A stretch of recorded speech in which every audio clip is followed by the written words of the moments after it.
As a country, we are not alone in our fight against coronavirus.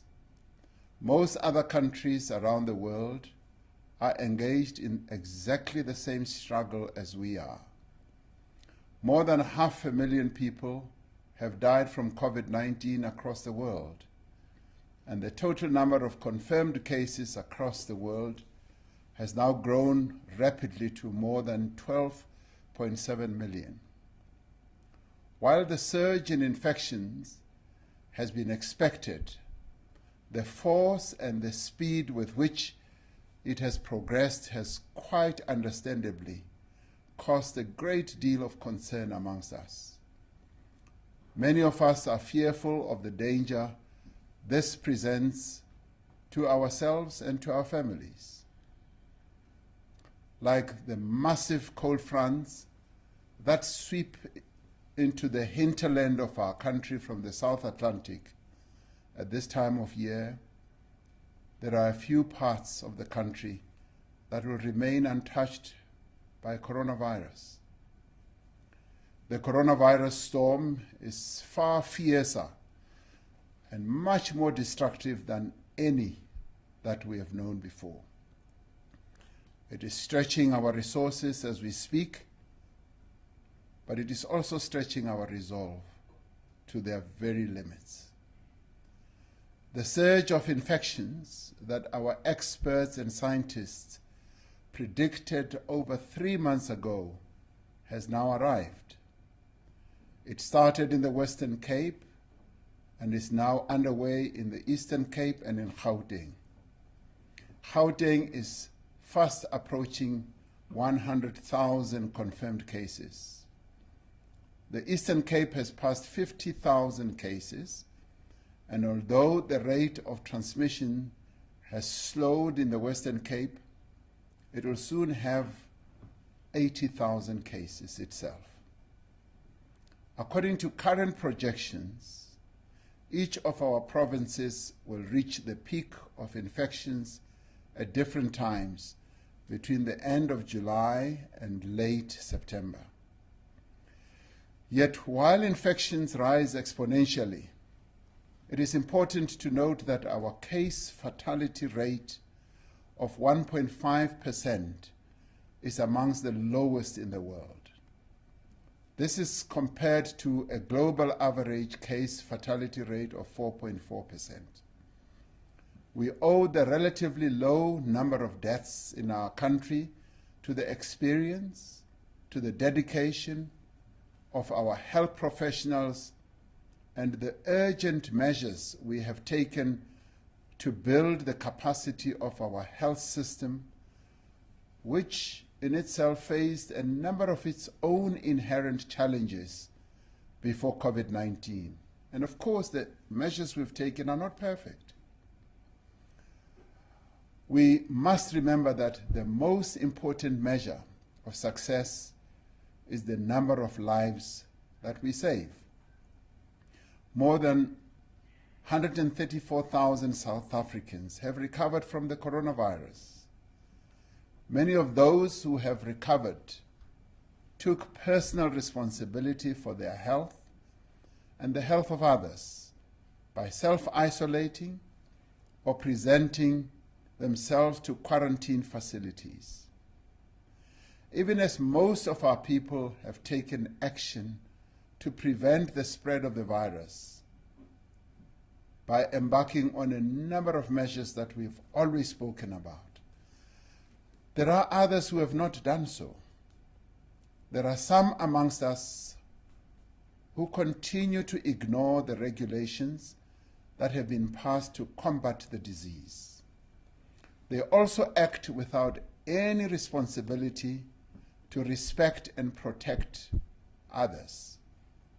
In the midst of our national effort to fight against this virus, there are a number of people who have taken to organizing parties, who have drinking sprees, and some who walk around in crowded spaces without the protection of masks. Then there are some of our people who see no problem attending funerals where the number of the people in attendance exceed the number of 50 that has been set out in regulations. In some cases, some people go to funerals where more than 1,000 people are in attendance. This is how the virus is spread, through carelessness and through recklessness. It is concerning that many are downplaying the seriousness of this virus, despite all evidence to the contrary and what we have cautioned about on numerous occasions. We now know of several tragic instances where people who have organized or attended social gatherings, including what people call after tears after funerals, including gatherings with family, have contracted the virus and have died. In the midst of such a pandemic, getting into a taxi without a face mask, gathering to meet friends, attending parties, or even visiting family can too easily spread the virus and cost lives. This may be a disease that is caused by a virus, but it is spread by human conduct and human behavior. We are in the midst of a deadly pandemic, and we must act accordingly, in line with the prevention measures that we continue to speak about and to communicate.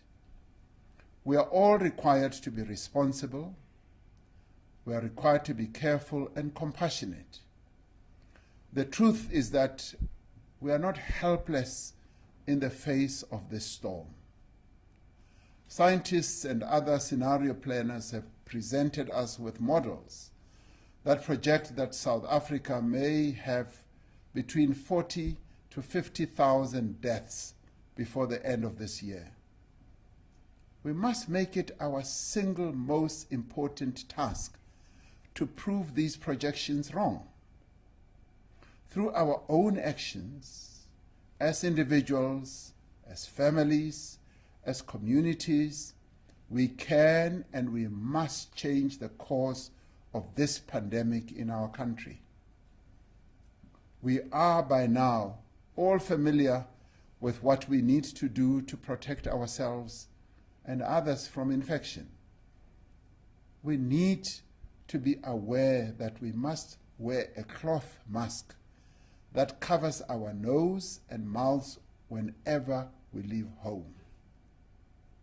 Some people complain that they don't have cloth masks. But seriously, a cloth mask is not something that's difficult to get. Even your t-shirt, even your scarf, even a piece of clothing can be put over your nose and your mouth. We must continue to regularly wash our hands with soap and water or sanitizer. We must continue to clean and sanitize all surfaces in all public spaces. Most importantly, we must keep a safe distance of at least 2 meters from other people.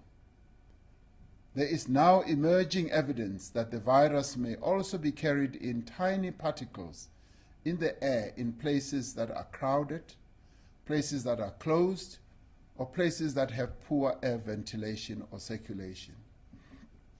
For this reason, we must immediately improve the indoor environment of public spaces where the risk of infection is greatest. We must increase natural ventilation and avoid recirculation of air and minimize the number of people sharing the same space.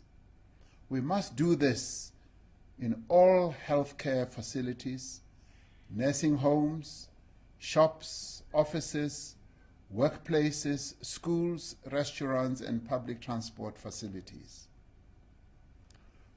We have the power within ourselves, working with each other, to limit the damage that this virus does to our people, our society, and to our economy. As we confront the rapid rise in infections, as we ready ourselves for the difficult days and weeks and months that lie ahead, we need to remind ourselves of the absolute necessity of the measures we have taken. On the advice of health scientists and experts, our decision to declare a nationwide lockdown prevented a massive early surge of infections when our health services were less prepared, which would have resulted in a far greater loss of lives. We knew that we could not escape the virus, but that we needed to delay its spread for as long as possible. In the time that we have had, we have taken important measures to strengthen our health response. We have conducted more than 2 million coronavirus tests, and community health workers have done an excellent job by conducting 20 million screenings. We have made available almost 28,000 hospital beds for COVID-19 patients and have constructed functional field hospitals across the country. We now have over 37,000 quarantine beds in private and public facilities across the country, and these are ready to isolate those who cannot do so at home. We have secured 1,700 additional ventilators, and companies in South Africa, some are automakers, some are manufacturers in the steel industry, and as well as the CSIR. They are in the process of producing another 12,000 ventilation devices for delivery between the end of July and the end of August. We have procured and delivered millions of items of personal protective equipment to hospitals, to clinics and schools across the country to protect our frontline workers. We have recruited and continue to recruit additional nurses, doctors, and emergency health personnel. We, however, still have a serious shortfall of more than 12,000 health workers, mostly nurses, doctors, as well as physiotherapists. Thanks to the contributions by the business and individuals, the Solidarity Fund has invested 1.9 billion rand in our health response, providing personal protective equipment and other supplies for our health facilities. It is generally known that the ultimate defense that the world could have against COVID-19 would be a cure or a vaccine. A vaccine against this virus does not exist at this point in time. South Africa has joined and is playing an important role in the global effort to develop vaccines and medicines to treat COVID-19. Our country has an established vaccine manufacturing capability, as well as the expertise in the development and trial of a range of vaccines. We continue to make progress in our efforts to deal with COVID-19, but our greatest challenge still lies ahead. Health facilities in several provinces are already under tremendous strain. We have heard of instances where people who are infected have been turned away from health facilities due to a lack of beds or essential supplies. This is deeply worrying. It means we have to move with even greater urgency to strengthen our strategy to manage the peak of infections. We are focusing on a number of priority actions in the coming weeks. Across all provinces, we are working to further increase the number of general ward and critical beds available for COVID-19 patients. This is a task that will be undertaken.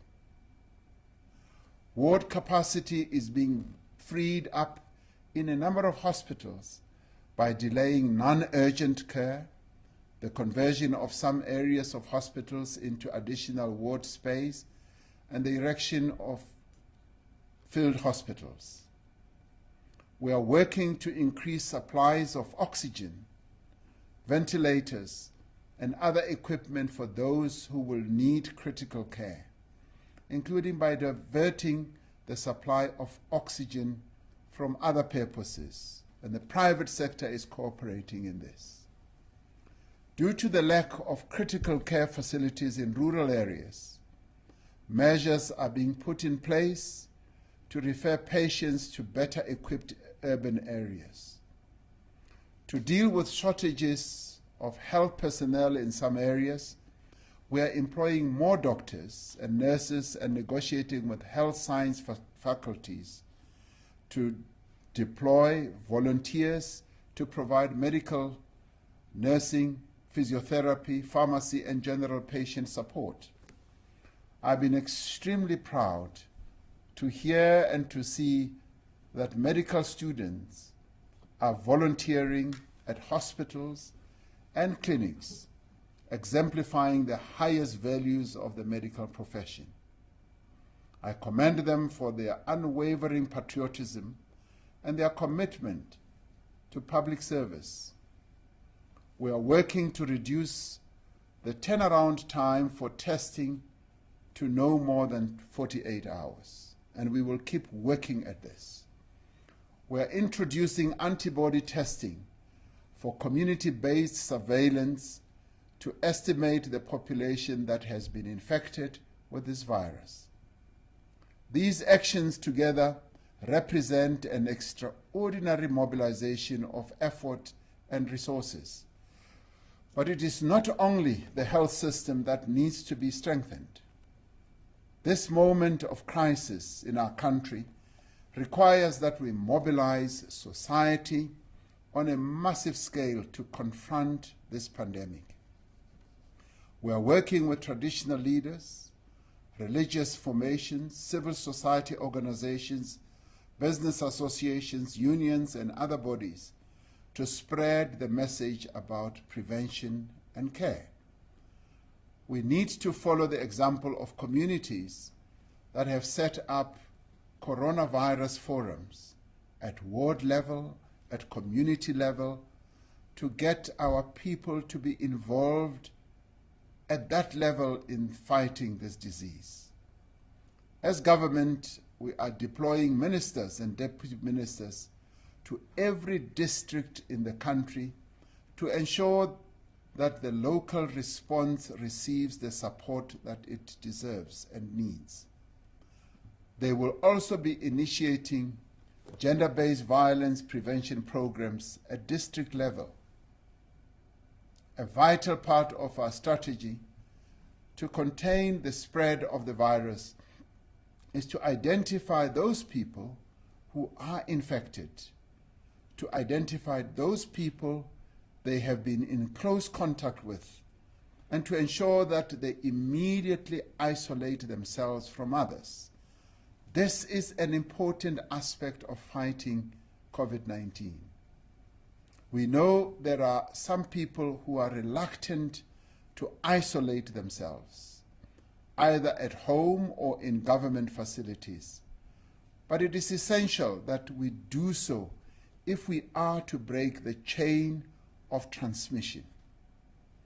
Social workers need to work with them to help them secure their homes when they are quarantined.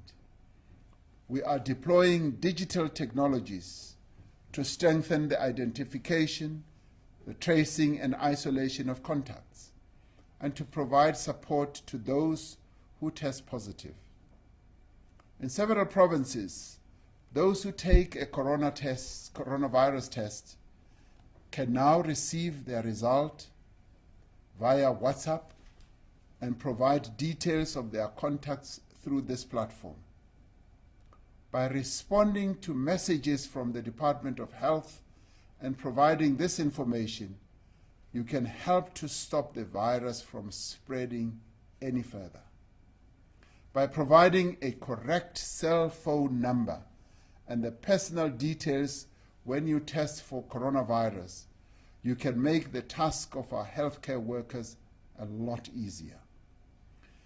If you have been in close contact with anyone who has tested positive for the coronavirus, you must self-quarantine at home or in a place of quarantine. Similarly, you need to remain at home or in a place of quarantine while you are waiting for a test result to ensure that you do not transmit the virus without knowing it. If you test positive for coronavirus and have diseases such as diabetes or hypertension and you are short of breath, seek care at a hospital immediately. This is the practical action we can and should take to protect those around us. It is precisely this consideration and care towards others that will save the lives of our people. In the light of the increased rate of infection, the National Coronavirus Command Council and Cabinet have considered whether we should return all or parts of the country to a higher alert level, either to level 4 or to level 5. This has been a consideration in response to the increased infections. The advice, however, we've received is that taking this step now would not necessarily achieve a significant reduction in the rate of transmission and would also come at a great and extraordinary economic cost, putting more livelihoods at risk and potentially causing long-lasting social harm. As we now approach the peak of infections, we need to take extra precautions and tighten existing measures to slow down the rate of transmission. And on the recommendations of the National Coronavirus Command Council, Cabinet, and after consulting the Provincial Coordinating Council, which is made up of premiers and MECs, Cabinet has therefore decided that the country will remain at a level 3 at this stage, but that we should, however, strengthen the enforcement of existing regulations and take certain additional measures. In order to reduce the rate of transmission, we had earlier said that the wearing of cloth masks will be mandatory. While many South Africans are wearing masks, there are, however, some amongst us who are not wearing masks when they are in public. It is therefore important that we should enforce the wearing of masks. Regulations on the wearing of masks will be strengthened. Employers, shop owners and managers, public transport operators and managers, and owners of any other public building are now legally obliged to ensure that anyone entering their premises or facilities or vehicle must be wearing a mask. All workplaces and all institutions need to ensure that there is a designated official responsible for making sure that all regulations and all precautions about all this are strictly adhered to. Taxis undertaking long trips will have to adhere to a 70% occupancy, but those who are undertaking local trips will be permitted to increase their capacity to 100%.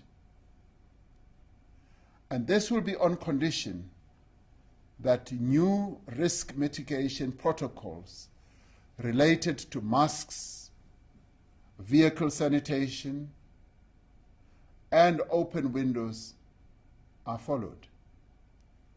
As we head towards the peak of infections, it is vital that we do not burden our clinics and hospitals with alcohol-related injuries that could have been avoided. This is a fight to save every life, and we at the same time need to save every bed in our health facilities.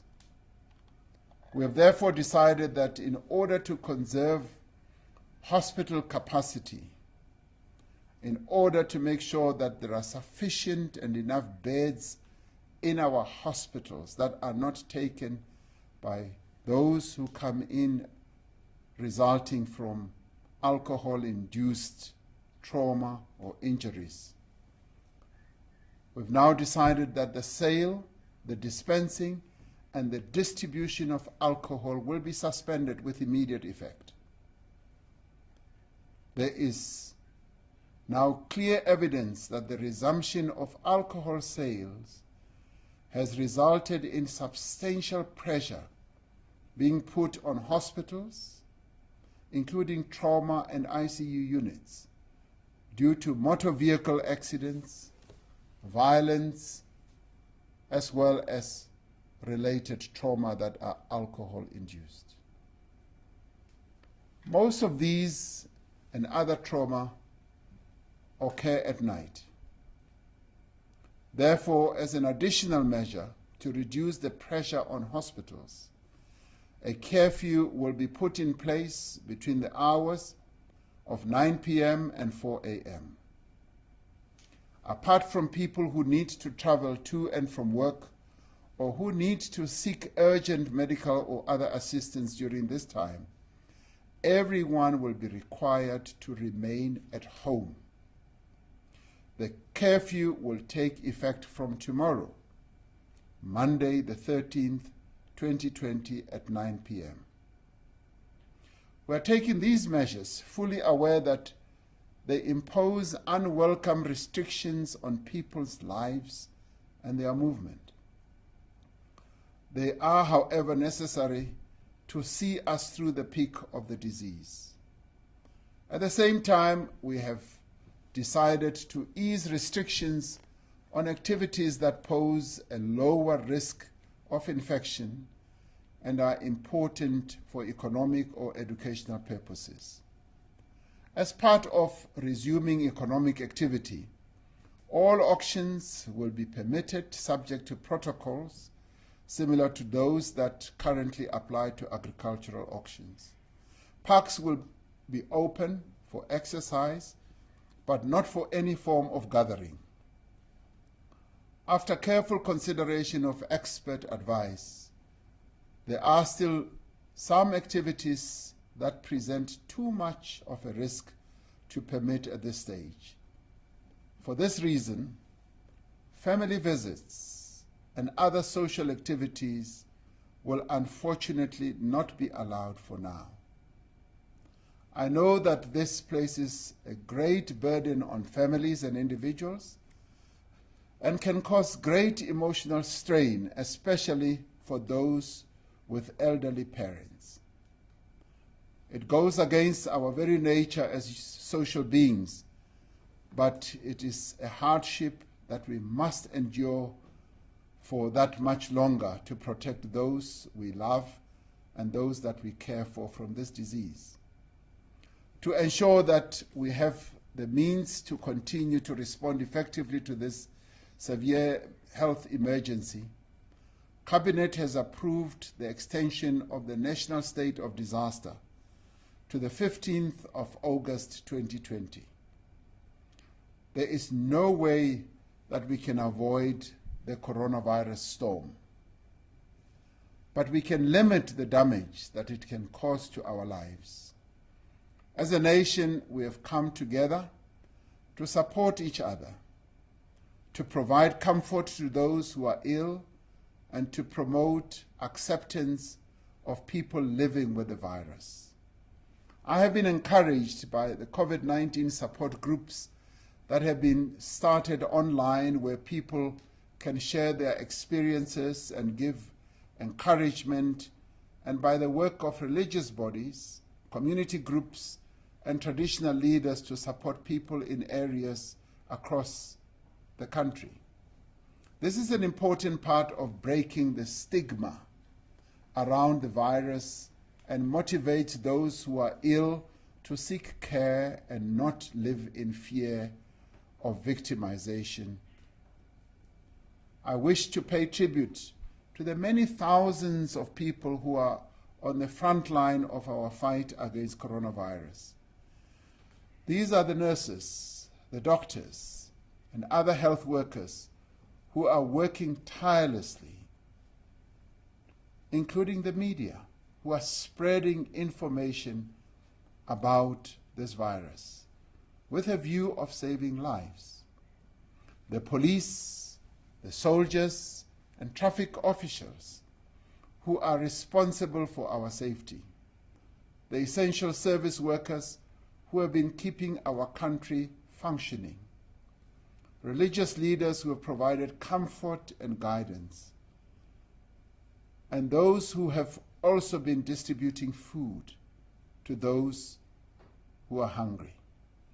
We remember those frontline workers who have lost their lives to COVID-19. We grieve with their families, hopeful that they may find some comfort in the support and gratitude of those that so selflessly served them. The difficulty, the struggle, and sacrifice of the past few months are about to get significantly harder, and our endurance will be sorely tested as a nation. But if there is one thing we have learned over the past few months, it is that South Africans remain united in the face of a common threat. We have stood for each other, and we have also stood by each other. Let us firm the hand of solidarity we have extended to the vulnerable and to the destitute in our country.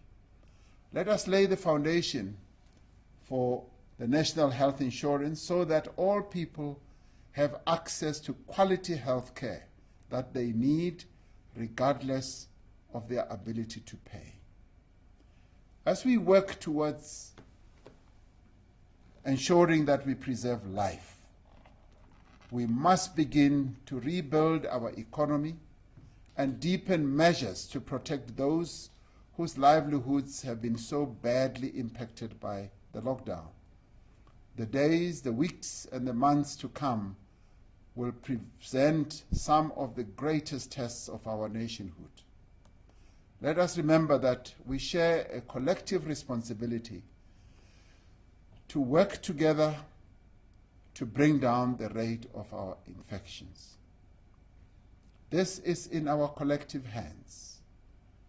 Let us remember that every individual action that we undertake does and can make a big difference. Let us also remember that whether we are a family with an infected member, a business owner worried about their staff, or a parent concerned for the safety of their children, that none of us stands alone. Now more than ever, we are responsible for the lives of those around us. We will weather this storm, as we have weathered other storms that have descended on our nation. We will restore our country to health and to prosperity. I am convinced that we shall overcome. I thank you.